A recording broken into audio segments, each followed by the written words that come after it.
Hello बच्चों, नमस्कार। कैसे हो आप सभी लोग? आए हो बहुत अच्छे होंगे और स्वागत है आपका हमारे इस एक नए वीडियो में। उसके पहले मैं आप लोगों से सॉरी बोलना चाहूंगा। बीच में कुछ टेक्निकल या फिर अपना जो प्रॉब्लम थी, थोड़ी सी प्रॉब्लम के चलते वीडियो कंटिन्यूसली चैनल पर नहीं अपलोड हो पा रही थी, तो उसके लिए I am really very sorry.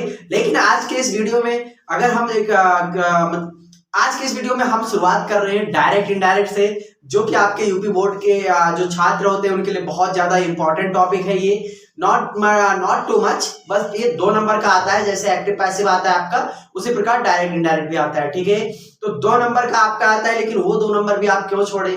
मुफ्त में थोड़े ना मिलता है। आप मेहनत कीजिए थोड़ा सा हमारे वीडियोज के थ्रू, थोड़ा सा जो आपको स्कूल में पढ़ाया गया उसके थ्रू, और बहुत अच्छे से अपनी तैयारी को इम्प्रूव करके वो 2 नंबर भी ले लीजिए। तो उसी के रिगार्डिंग आज हम इस वीडियो में, आज इस सेशन में हम लोग बात करेंगे कि कैसे आप लोग डायरेक्ट सेंटेंसेस को इनडायरेक्ट में चेंज कर सकते हैं।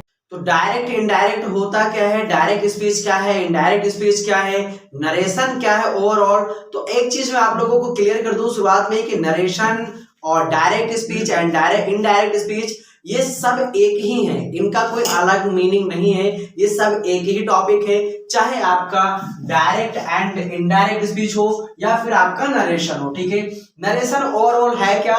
नरेशन मीन्स नरेट करना, यानी किसी को कुछ कहना, कोई कथन कहना। ठीक है, अब किसी कथन को कहने के कितने तरीके हो सकते हैं? 2 तरीके हो सकते हैं, या तो डायरेक्ट या फिर इनडायरेक्ट। यानी डायरेक्ट कथन कह सकते हैं आप किसी को, या फिर इनडायरेक्टली कोई चीज किसी को कह सकते हैं। स्पीच यहाँ पर फिर क्यों जुड़ा हुआ है? ये स्पीच शब्द यहाँ पर फिर क्या कर रहा है? यानी यहाँ पर डायरेक्ट या इनडायरेक्ट के साथ में स्पीच शब्द क्या कर रहा है? तो स्पीच का मतलब होता है इसमें कि जैसे सेंटेंसेस या वाक्य, यानी वाक्य को कहने के कितने तरीके? 2 तरीके, पहला डायरेक्ट, दूसरा इनडायरेक्ट। ठीक है बच्चों, तो डायरेक्ट होता क्या है बेसिकली?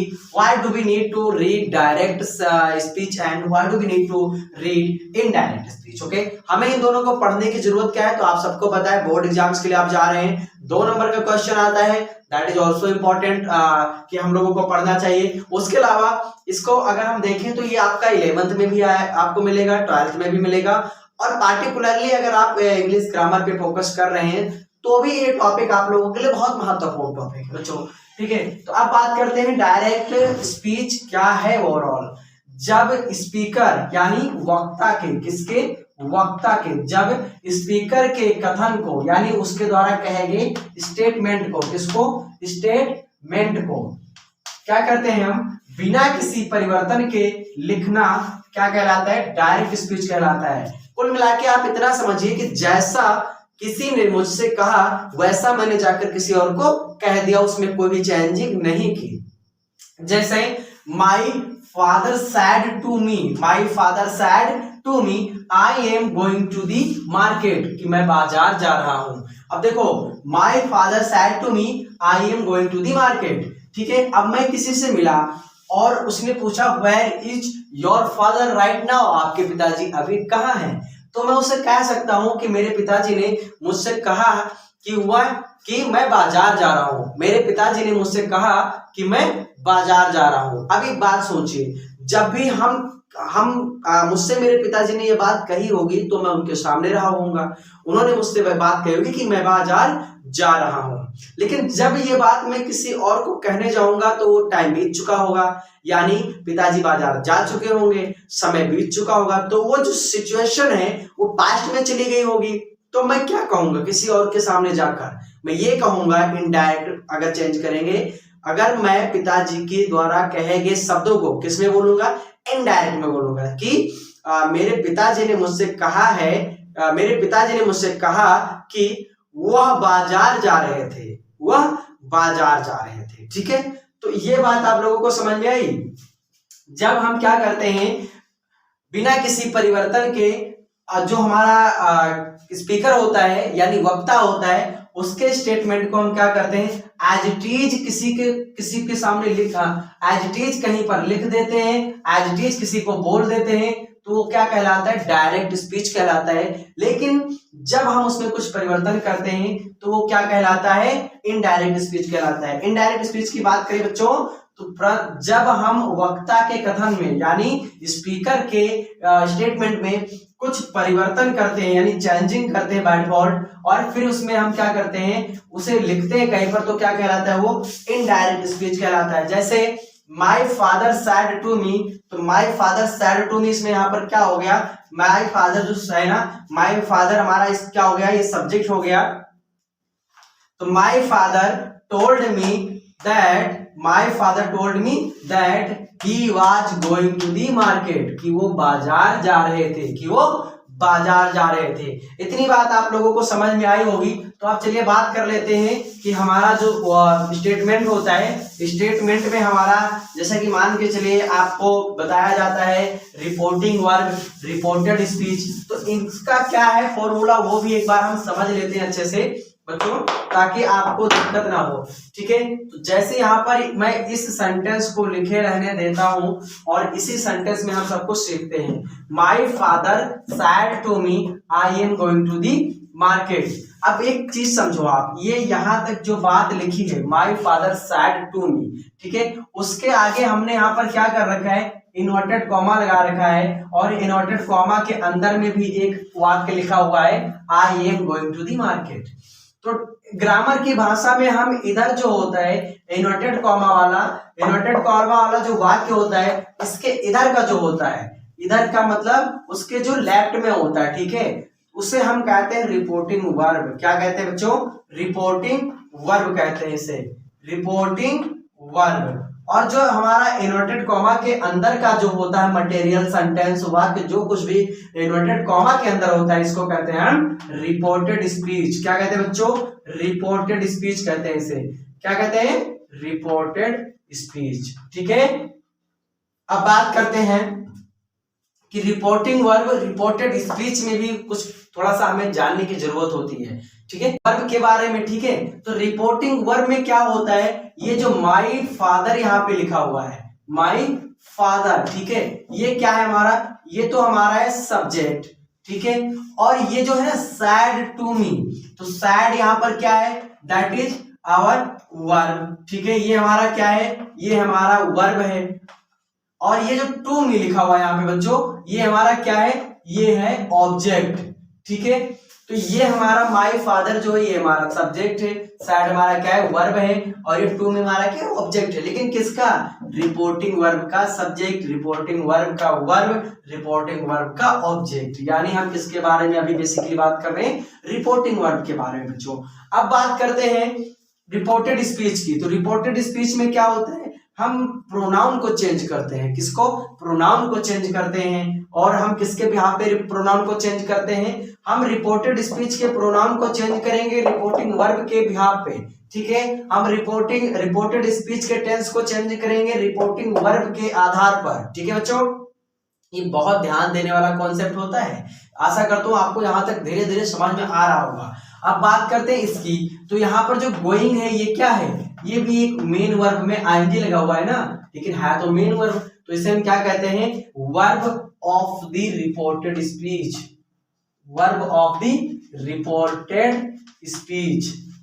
ठीक है बच्चों, verb of the reported speech. यहां तक की बात आपको समझ में आई होगी। अब बात करते हैं कुछ और इसमें टेक्निकल, चलिए अब आगे बात करते हैं इसमें। तो बच्चों बात करते हैं कि अब हमारा जो डायरेक्ट स्पीच होता है, ठीक है, उसके जो हमारे वाक्य होते हैं उनको इनडायरेक्ट स्पीच में कैसे चेंज करना है।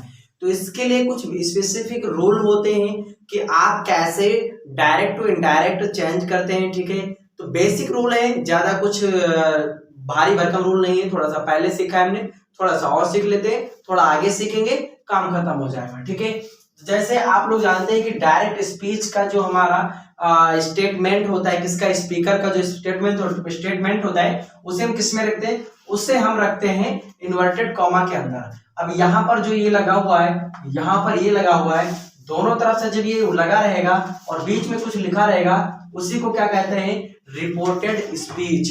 उसी को क्या कहते हैं, रिपोर्टेड स्पीच। और ये तो इसे हम क्या कहते हैं, रिपोर्टेड स्पीच, यानी इन्वर्टेड कॉमा लगा रहेगा। ठीक है, वही हमारा डायरेक्ट स्पीच कहलाएगा।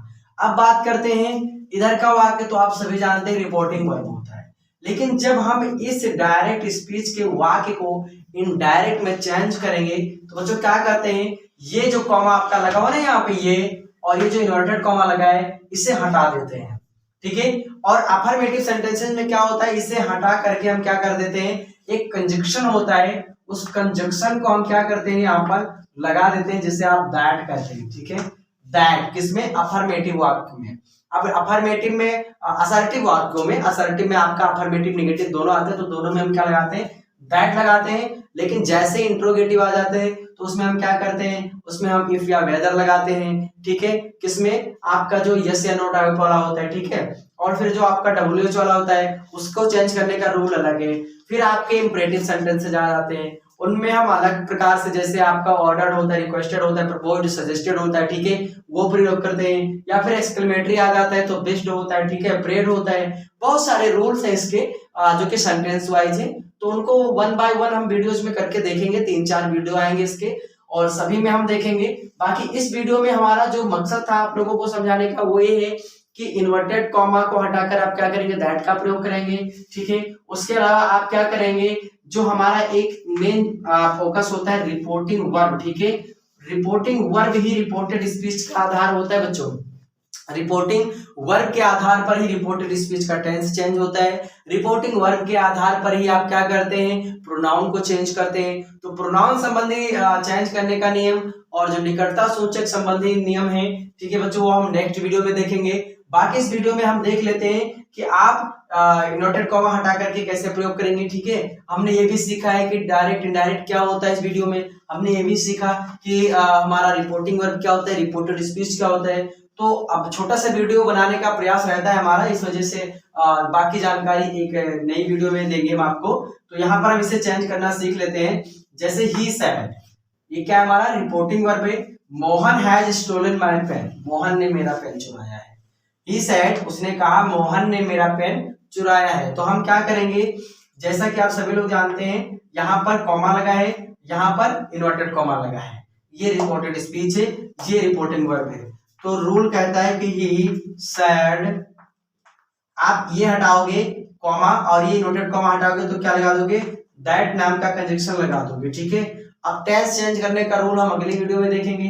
अभी हम क्या कर लेते हैं, एज इट इज लिख लेते हैं, ठीक है। तो मोहन हैज का क्या हो जाएगा बच्चों, हैड हो जाएगा, क्योंकि ये किसमें है, प्रेजेंट परफेक्ट टेंस में है, तो किसमें चेंज हो जाएगा, पास्ट परफेक्ट चेंज में, पास्ट परफेक्ट में चेंज हो जाएगा।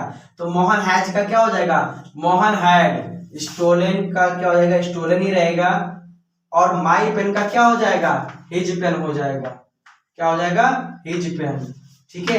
क्योंकि माई क्या है, ये फर्स्ट पर्सन प्रोनाउन है, ठीक है। तो यहाँ पर क्या बोल रहा है कि ही सेड, उसने कहा, दैट कि मोहन ने उसका पेन चुरा लिया था, ठीक है।